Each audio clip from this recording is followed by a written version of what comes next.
He is the scum among scum, the pervert among perverts. With one slash, he killed his mother. With one slash, he killed his father. And for consecutively killing 5 prostitutes, he plunged all of London into terror. And he is the most notorious killer in human history, Jack the Ripper. Yet such a scum was chosen by the Valkyrie as humanity's representative in the battle between gods and humans. The moment Jack appeared, all the spectators cursed him. They would rather lose the match than entrust their fate to the scum and Jack's opponent. The gods sent forth the embodiment of justice, the mighty Heracles. Both fighters took their positions. This battle between justice and evil began at once, but to everyone's surprise, Jack turned and ran away. Heracles chased Jack into an alley. Seeing there was no way out, Jack suddenly pulled several throwing knives from his bag. Heracles scoffed at him, for ordinary weapons could not harm him, but Jack acted as if he hadn't heard, and hurled the knives at Heracles. Yet Heracles never expected that all the knives would pierce into his body. Seeing Heracles' shocked face, Jack calmly explained that his bag could infinitely create divine weapons, although such wounds were nothing to Heracles. But facing Jack's divine knives thrown again, he dared not take them head on with his body. He could only keep swinging his great hammer to block. From the spectator's perspective, Heracles seemed to be at a disadvantage, but Heracles kept closing in on Jack while defending. After struggling to reach Jack's front,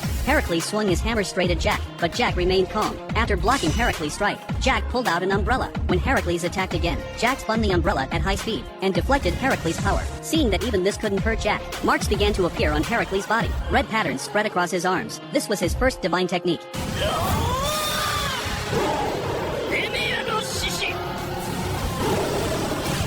Jack's umbrella shattered under the move. The aftershock slammed Jack into the wall. Yet, Jack showed no sign of weakness. Instead, he looked excited. Heracles gave Jack no chance to breathe. He charged at Jack. Just as the lion-headed hammer was about to strike Jack, Jack stepped into the air and flew upward. But this was not a superpower. It was steel wires Jack had set up beforehand. Then Jack grabbed a knife and threw it into the air.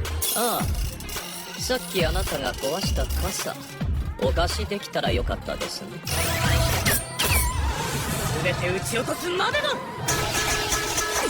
After bouncing repeatedly off the surrounding wires, Heracles could not grasp the trajectory of the knives at all. Soon Heracles was pierced all over like a hedgehog. Seeing himself falling into disadvantage, Heracles' lion-headed hammer turned into an eagle. That was his 6th divine technique. As Jack's second wave of knives came, Heracles unleashed his charged strike. With a gust of wind, Jack's knives reversed direction and flew back toward him, though he blocked most with his cloak. Several knives still pierced his body, but unexpectedly, Jack grew even more excited after landing. For on Heracles' body, he saw beautiful colors. It turned out Jack's right eye had a special ability. He could see the colors of people's emotions. When Jack was a child, he collected trash daily to help support the family, so he was despised by others, often bullied. But each time he escaped danger thanks to his eyes, because he knew what to say to make others let him go. Jack's mother was a prostitute, though her income was meager, and she was often beaten by clients. Yet she was always gentle with Jack. In Jack's eyes, her color was radiant and full of